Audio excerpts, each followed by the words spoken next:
Part 1 of tape number 6. Ubloo. In a past life, I was a psychiatrist. Well, let me rephrase that. Before my life fell to pieces, I was a psychiatrist, and a damned good one, too. It's tough to really say what makes a psychiatrist good at what they do, but I started in my field early. Got great experience my first few years in the business, and not before long, I almost had more clients than I could handle. I'm not saying someone would walk into my office suicidal and do a complete 180 in one day, but my clients trusted me and felt that I genuinely helped them, so I came very highly recommended, and my rate was admirably steep. That being said, I was used to a higher tier of patient. I'm not sure how the Jennings family found me, but I assumed that they were pointed in my direction from their previous psychiatrist, as that's sometimes the case. Someone walks through your door that you're incapable of helping for whatever reason, so you make some recommendations. One day, I got a call from Miss Gloria Jennings, a very wealthy real estate owner who wanted me to work with her son, Andrew. Apparently, Andrew had just about worn out every psychiatrist in the state, and I was essentially their last option. Andrew was their typical drug abuser, his poison of choice being heroin.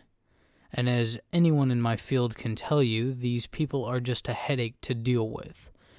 If they're not clean and scatterbrained, then they're high and not making any sense.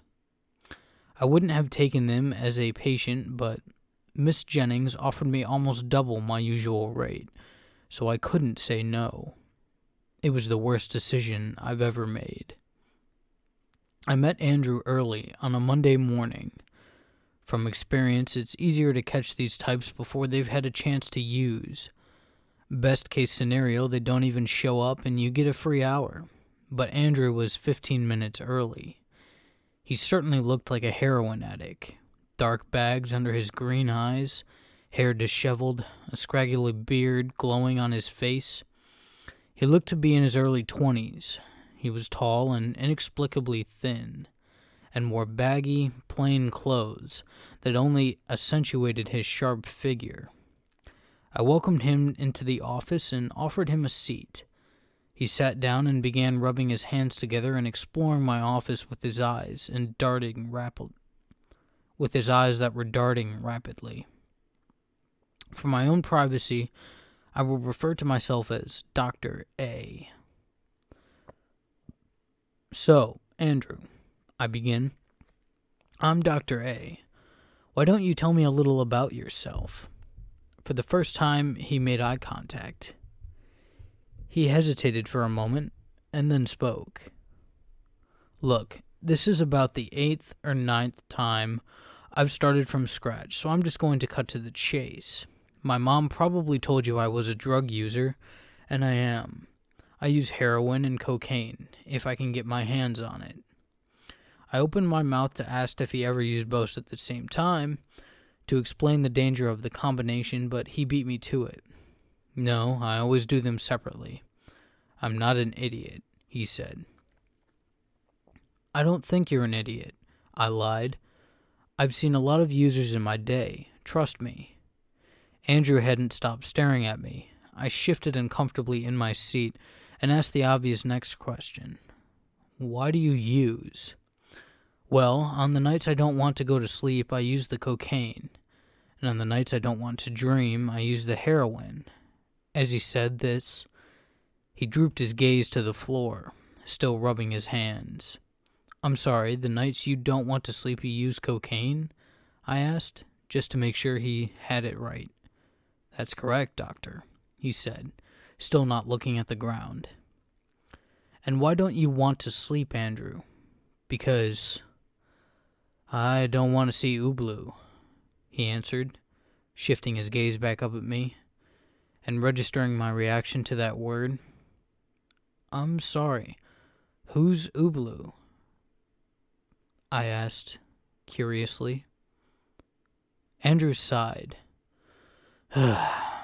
Ubloo is a monster I see sometimes in my dreams, who controls them. And how does this Ubloo control your dreams, Andrew? Well, I don't know if his name is actually Ubloo, or if that's what it's fucking called, but that's all it ever says. And I know he controls them because the shit that happens in my dreams when he's there, no one could ever dream of. He said to me, his hands finally unclasped and balled into fists at his side. This was starting to get interesting, and I decided to go just a little deeper down the rabbit hole and ask the gnawing question. And what sort of things have you dreamed of? Look, I'm not crazy. It's not like I just go on these huge benders and dream of this whole fucking thing. I used to be a star athlete, and I was on pace to graduate top of the class before this thing started fucking with me.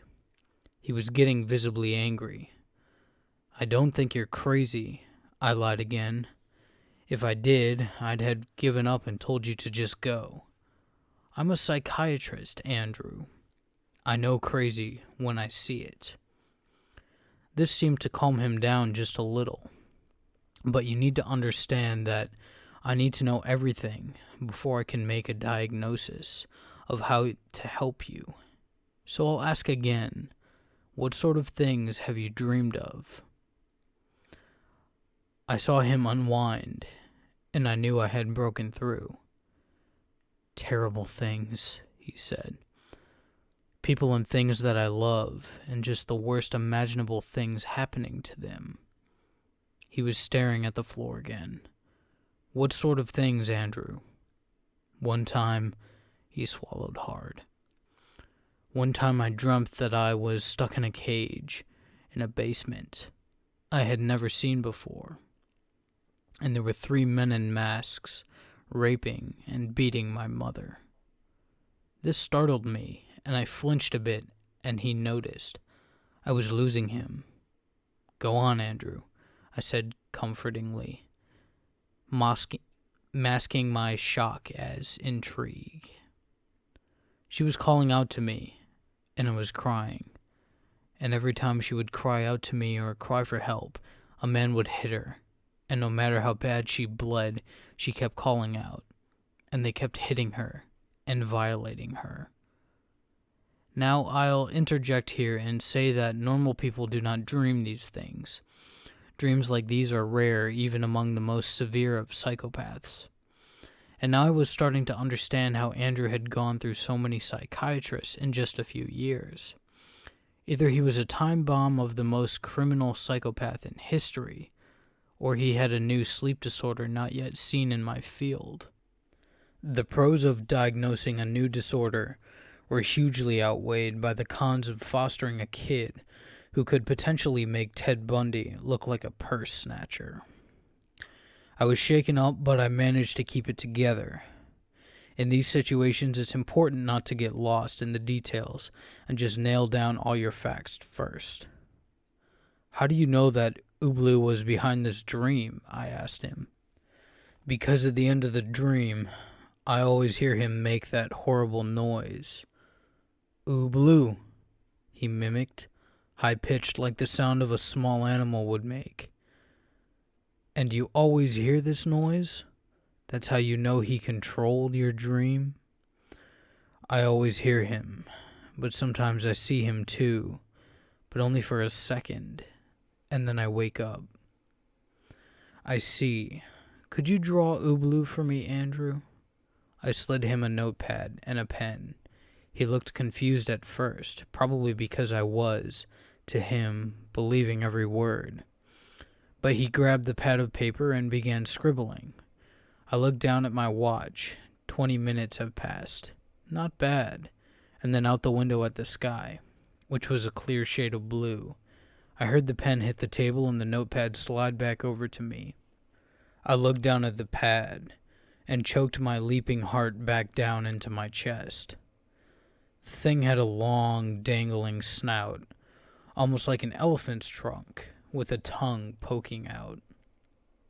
Its face was devoid of features, aside from two large upright oval eyes that were completely black. It had 6 limbs and a long slender torso. It was hunched down. The back and middle knees were just a little above its body. It could obviously make itself very tall if need be. The feet were circular with 6 appendages sticking out in all directions. The front 2 legs were considerably longer and had just 2 extremely long fingers on each hand, both at the top of its hand and in the same direction. It was eerie to look at. It had no clearly dangerous features, no claws, no teeth, but still I couldn't help but feel a chill on my spine when I examined it. I snapped out of my state and looked back up at Andrew, who was staring at me and waiting apprehensively. I think I had my diagnosis. Well, Andrew, I think I know what's going on. He didn't look at all relieved. Oh? He said monotonously. Yes, I think what's going on here is that you've been lucid dreaming. Yeah, I thought that too, he interrupted. I sat there shocked. You think that I had some traumatic nightmare of this thing, and now whenever I lucid dream, I subconsciously insert it into my mind, which triggers a traumatic scenario to play out before me. Rarely in my 10 years of practice I have been speechless, and I sat there, mouth agape. Andrew stared back at me, and I watched him smirk. I told you, Dr. A, I'm not an idiot. I looked into all of this when it first started happening. That's why I started using. I learned that opioids can suppress lucid dreaming, and in the beginning they did, but eventually he kept warming his way in. And the more I used, the harder he fought to keep coming back. So I tried the cocaine to keep me awake, but I found that made things worse. I stayed up too long, and I started experiencing microsleep. I didn't know if I was awake or dreaming, and he must have learned this. You see, when it first started, I could tell faintly that it was a dream. They all had this haziness effect on my comprehension, but when I would microsleep, the dreams were incredibly vivid. He learned, Dr. A. He learned that I was more afraid of the microsleep dreams, and he somehow made every dream just as clear sense. I honestly don't know what to say. Either Andrew was completely and utterly crazy, or so intelligent he was incubating his own insanity. I asked the only question I had left. When did you first dream of Ubloo? It was right after my father died, he said, gaze shifting back to the floor. He killed himself, put a bullet in his head, when I was 17. The night after the funeral, I dreamt that I was standing over his grave, looking down at the grass. It was normal for a bit, but then I heard him. I heard him screaming from the ground, screaming for help, asking me to dig him out, but I couldn't move. I was frozen. I stood there and listened to him banging on his coffin lid, so hard the ground was pulsing, and I heard him screaming in fear, but I just couldn't move. And then I heard it. Ubloo! And I woke up. I sat there, staring at him for a long time, while his dismissal of lucid dreaming being a possibility is impressive. It's not uncommon for children to link a traumatic event to something imaginary to better comprehend what's happening. I was starting to gain some traction back. When was the first time you saw Ubloo? He hesitated for a half second, but then he began talking. One time I dreamt of my dog, Buster. I was standing behind this great big fence, and I was just a kid, so I couldn't climb it. Buster was on the other side of a busy freeway, just sitting there looking at me, and I knew he was going to try to cross and come and see me, and I knew he wouldn't make it. He ran into the freeway and got hit by a car instantly. I screamed and I cried, but the car didn't stop. It just kept going. Buster was laying there broken and bleeding. I saw him try to get up, and he tried to crawl forward, and another car came speeding by and hit him again. It kept happening. I kept watching him get hit and torn to shreds by these cars. They just never stopped. That was the first time I saw him. I heard him right in my ear. "Ubloo!" And then I turned, and his face was an inch from mine, his huge black eyes staring right at me. And then I woke up. He was shaking now, and I could tell he was close to breaking down. I had to stop pushing him. "All right, Andrew. I think this is a good place to stop today." I stood up and walked over to my desk and got a prescription pad. Andrew sat there and blinked at me. You're gonna give me something to stop it?" "For now, I'm going to give you something to suppress your dreaming, until I can diagnose where these dreams have been coming from. It's important that you get a good night of sleep, help you clear your thoughts. I'm helping you to help me help you. Get it?" He blinked again. "Yes, I get it. Thank you. They have drugs to suppress dreaming?" "Well, technically, no. There's a new drug called Cipro that is used in treatment of hay fever, but one of the side effects is a suppression of dreaming, nightmares specifically, especially those induced by post-traumatic stress disorder." I kept writing the prescription in silence, and I could feel Andrew's eye on me. "But it's not from PTSD. It's from Ubloo." "I know that, Andrew." I lied to him for the final time. "But it'll work just as well at keeping Ubloo out of your dreams as well." This got to him. He was overjoyed and sprung up from the couch. He kept thanking me and telling me that I was the best doctor he's ever seen, that he finally felt like he had a fighting chance. I couldn't help but smile at this. I guess it's the reason I stuck with this practice after so long. I walked him to the door and shook his hand. He looked me straight in the eyes, smiling for the first time since I met him, and left my office. That was the last time I would see Andrew Jennings alive. A week went by, and the next Monday, Andrew didn't come in. Now, normally I'd breathe a sigh of relief, tell my secretary I was heading out, and grab a coffee down the street. But I couldn't help but wonder about Andrew. I had thought about these dreams he had ever since he left, and truth be told, I was almost looking forward to getting an update from him. I left my office and told my secretary I was heading out and to cancel my next appointment. In my hand, I held the bill for Andrew Jennings for our last session, which had his address on it. He was staying in an apartment building his mother owned just outside of town. It was about a 15-minute drive from my office. I managed to slip in through the front door of the building as someone was leaving and found his name on the directory. His name was just written down on paper, so I could tell he wasn't there for long.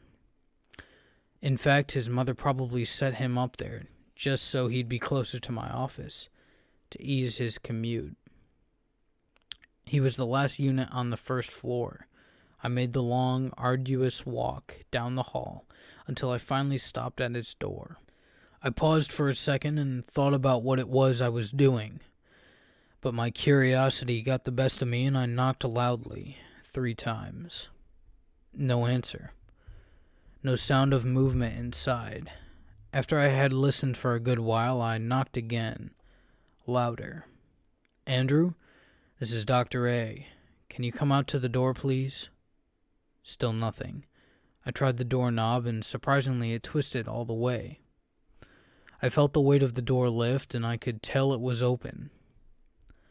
I couldn't tell you how long I stood there, hands on the doorknob, just thinking about how this would look. Doctor allows himself entry into a patient's apartment.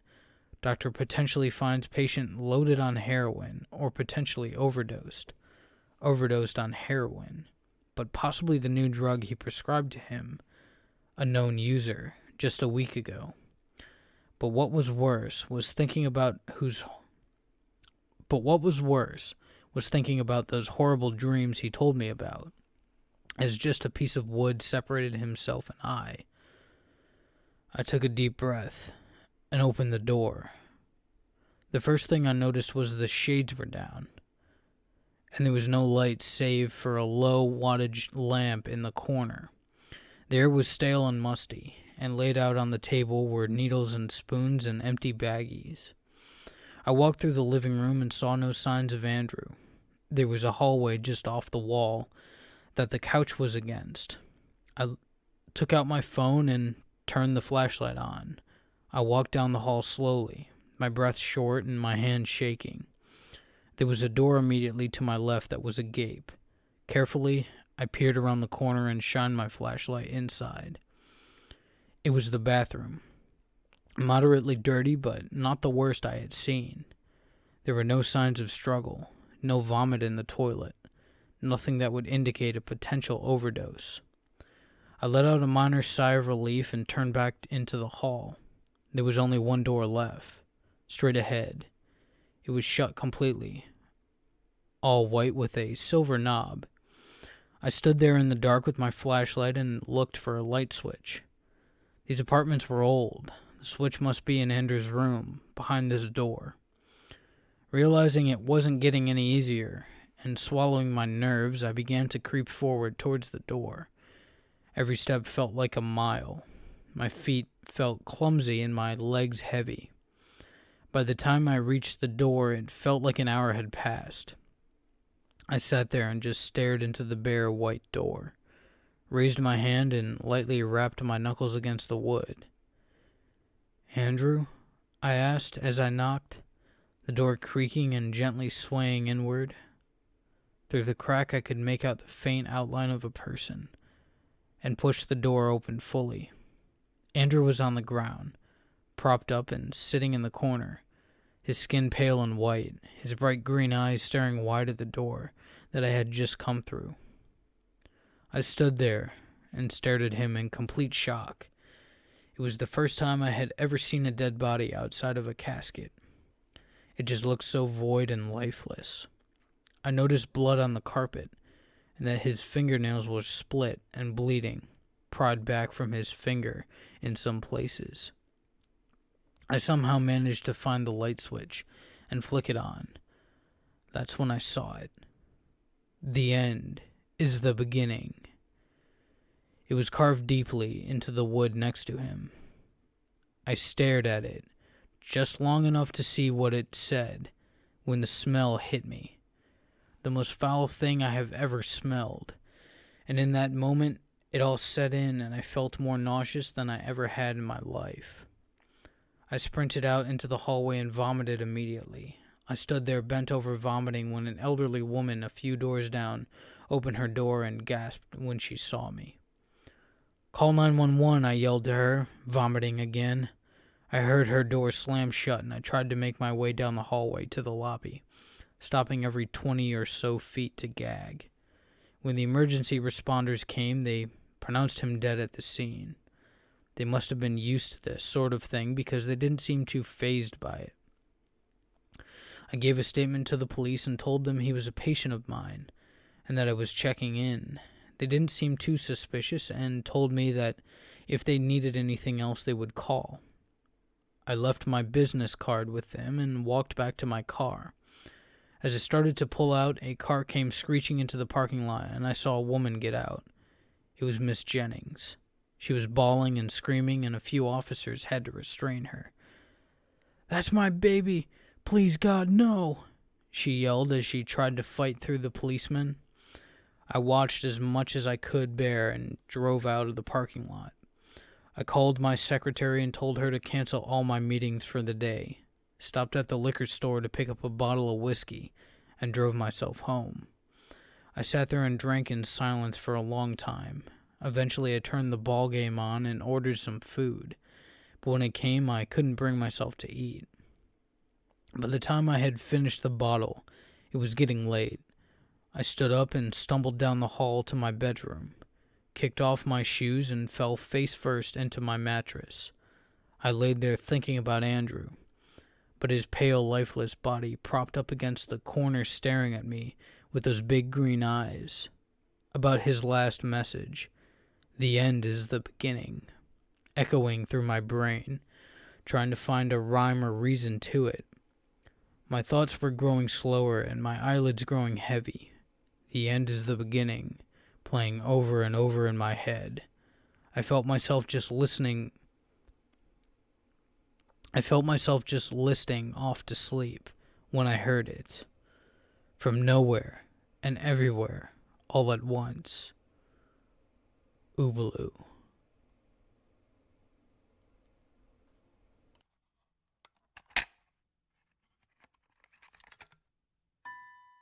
Thank you for watching. Make sure you subscribe to hear more of what I do here. If you like what you heard, make sure you give this video a like, as your support means everything to me. I hope you have a marvelous day. And as always, stay creepy.